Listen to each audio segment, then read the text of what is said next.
Hi, I'm in Santa Barbara, California. It's a chilly morning, and I'm in a canyon, kind of at I call it a glamp ground. I'm sitting on the steps of my cabin, and I'm at a Sony event, and Sony's at it again. It seems like it was only a month ago when Sony introduced the A9 camera. Well, on this trip, they surprised us with the addition of two new lenses. Another G Master lens, the 16 to 35 millimeter 2.8 G Master lens, which goes along with the other zoom lenses that are G Masters.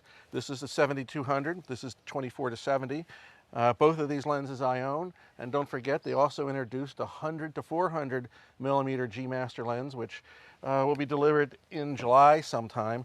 So now, actually, there's 4 G Master zoom lenses, actually rounding out quite nicely, specifically for almost any photographer, a focal length that would be needed for just about anything you could want. The new 1635, quite a lens, very light, beautifully designed, typical G Master, 2.8 aperture throughout. It also has an 11 blade aperture, so that the bokeh on this is really, really nice. I've had the opportunity to shoot with this. You'll see some photos in the report below, and it was hard to make this thing flare. There's all sorts of new coatings on the lenses. They've done a remarkable job with the motors inside to make the lens work in a silent fashion, and I'm just really amazed at what I was able to shoot in my short one day with this lens, and quite impressed. The 1635 goes with the 24-70 and a 70 to 200, and they're all designed something along the lines of similar fashion. One of the things that each one of these lenses has on it is a focus hold button. It's nothing new, but it's very nice, specifically when you're working now at the new joystick on the back of the A9 camera, which is what I used to shoot a lot of my photographs yesterday. And you can move your focus point to where you want, lock in your focus, hold the focus lock button, which also can be programmed for a number of other functions, and away you go. Very versatile camera, very versatile lens, 16 to 35 millimeter lens.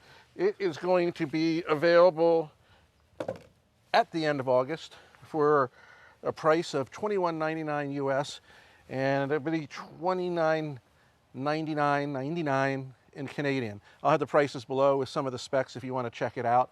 Also below are some photographs which you can zoom into and take a look at the quality of what I was able to capture.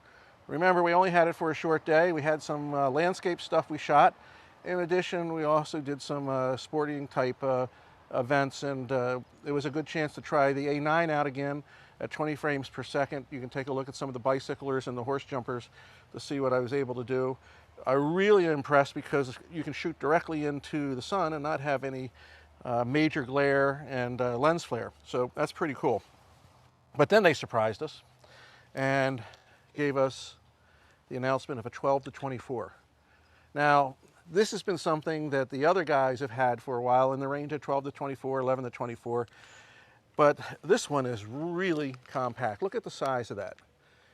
And it is so light, it's almost hard to describe. It's at least half the weight from what the competitors' lenses are. All internal focusing, so all short draw as far as the zoom goes.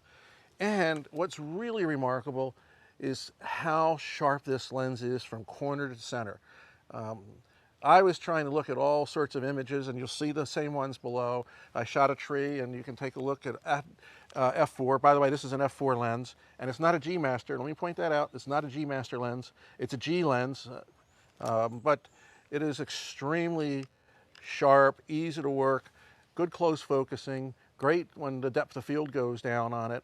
So there are some samples wide open.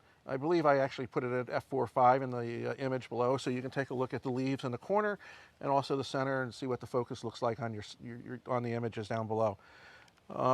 Once again, this is not a G Master lens, so I believe this has 8 blades in the aperture, so that it's not like a G Master with 11, but you're not really going for bokeh if you're shooting with this lens. You're going for wide angle.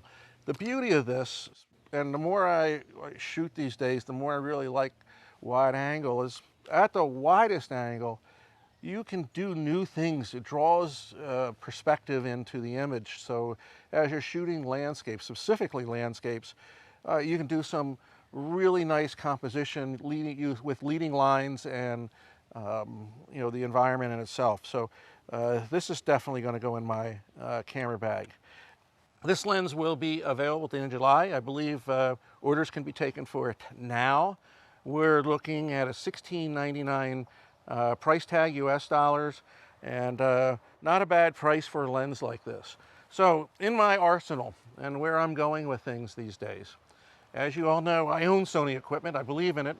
I've been shooting with it a lot. So I'm going to have my A7R II, my A9 camera, which should be delivered by the time this video is posted, I hope. I'm going to be adding this 12-24,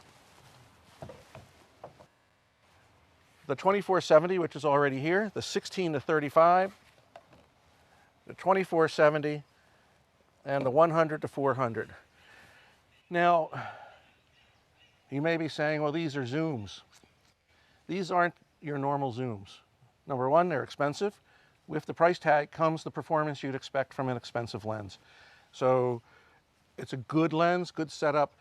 I do have a number of primes for my Sony system, but frankly, if I'm heading to Iceland, I'm going to throw probably 4 lenses, maybe the 5th lens in if I'm shooting long, and have just about everything I need to cover just about anything I would have to cover, specifically even wildlife. And on the 70-200 and the 100-400, I can either put a 1.4 or 2x extender on and even use those lenses more in the long range. So now that I think about it, I think my kit will be 12-24, 16-35, 24-70, and the 100-400. I really don't need the aperture for most of what I'm shooting. I think I'll reserve the 70-200 for things where I want bokeh background and shooting short range, such as portraits and maybe some stuff on the street and things like that. So anyway, Sony's at it again. I'm sure they're not done. One of the things about Sony is they seem to know what they need to succeed. It was hinted at us, specifically as the A9 discussion started, that they know they need long lenses, and there's smiles on their faces. So for Sony to succeed specifically with the A9, with all the fun specs that it has, the lens lineup has to accommodate the pro, wildlife, and sports shooter. Let's just put it this way. They know that, and probably it won't be too long, I hope, in the future where I can sit down and do another video and show you some long glass. And when that begins to happen, you know, the opportunities for Sony really, really open up. They're in the #2 position now, overtaking Nikon. One of the things is I've written in my randitorial, if I was a betting man, I would put my money on Sony, and I don't think that would change today. Sony's going places. They know how to treat the customer. They're working with the right customers, and the files, images, and their products are all top-notch. So give it some consideration if you're looking for a system, specifically if you're thinking about moving from DSLR. I moved from DSLR a number of years ago, and I've never looked back. The information I get in the viewfinders on my Sonys, I get all the stuff I need, such as histogram and level and focus points. And the A9, speaking of focus points, tracks so darn fast. On the bicyclers and the skateboarders, which are in the images below, all I had to do was find the subject. I pushed the button halfway down. It tracked. I just started shooting, and each shot is in perfect focus.